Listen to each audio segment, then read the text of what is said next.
ہوگا. میرے بھائیوں، اللہ کے نبی کو اللہ نے خوبصورت بھی بنایا تھا، مالدار بھی بنایا تھا. ہر اعتبار سے اللہ کے نبی صلی اللہ علیہ وسلم کو اللہ نے اکمل بھی بنایا تھا.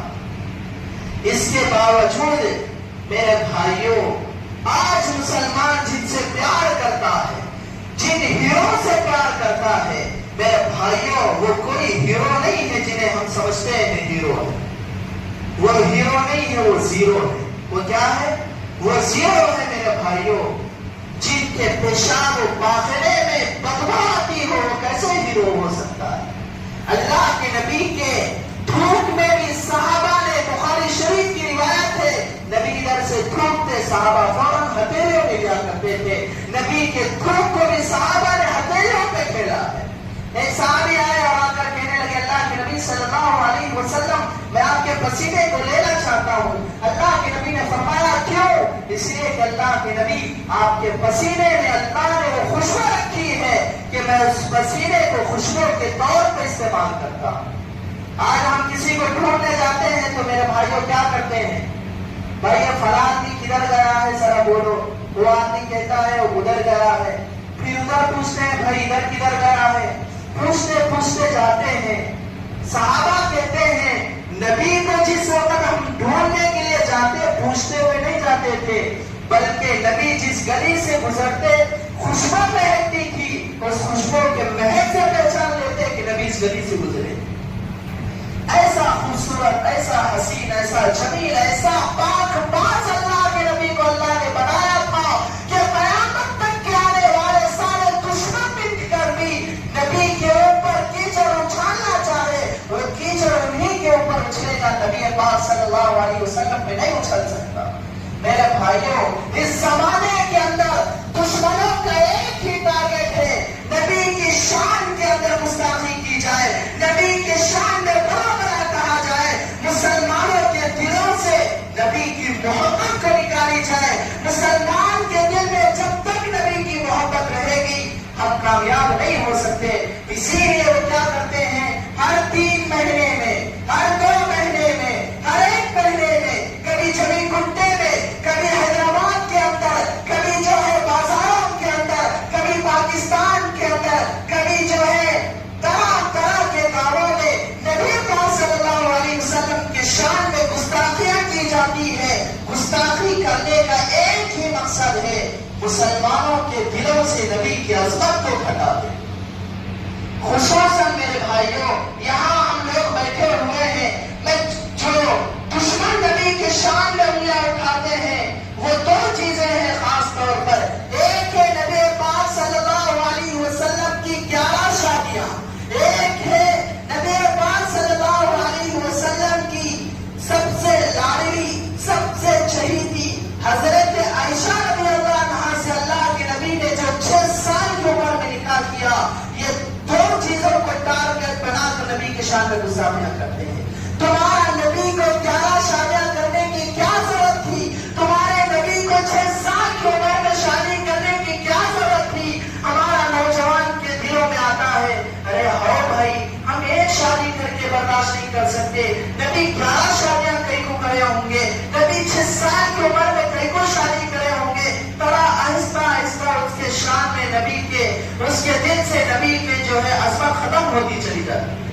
میرے بھائیوں، ہم بھی نکاح کرتے ہیں، اللہ کے نبی صلی اللہ علیہ وسلم بھی نکاح کیے ہیں، لیکن نکاح کرنے کا مقصد الگ الگ ہوتا ہے. کبھی نکاح کرنے کا مقصد اولاد جننا ہوتا ہے، کبھی نکاح کرنے کا مقصد اولاد پیدا کرنا ہوتا ہے، کبھی نکاح کرنے کا مقصد تعلیم دینا ہوتا ہے، کبھی نکاح کرنے کا مقصد اس کو جو ہے سنوارنا ہوتا ہے. اللہ کے نبی نے دیکھا کہ ہزاروں صحابہ کے گھروں پہ میں جاتا ہوں، کوئی پتھر مارتا ہے، کوئی مجھے کیچڑ اچھالتا ہے، کوئی مجھ پہ تھوکتا ہے. میں 1000 مردوں کے پاس جا کے دین سکھاتا ہوں. عورتوں کے پاس جا کر کون دین سکھائے گا؟ عورتوں کے پاس جا کر کون اللہ رسول بتائے گا؟ عورتوں کے پاس جا کر آخر کون اللہ رسول کے مسائل بتائے گا؟ اللہ کے نبی نے سوچ لیا، اللہ کے نبی نے سمجھ لیا کہ میں مردوں کے پاس جا کے دین سکھا سکتا ہوں، عورتوں کے پاس جا کے دین سکھانے کے لیے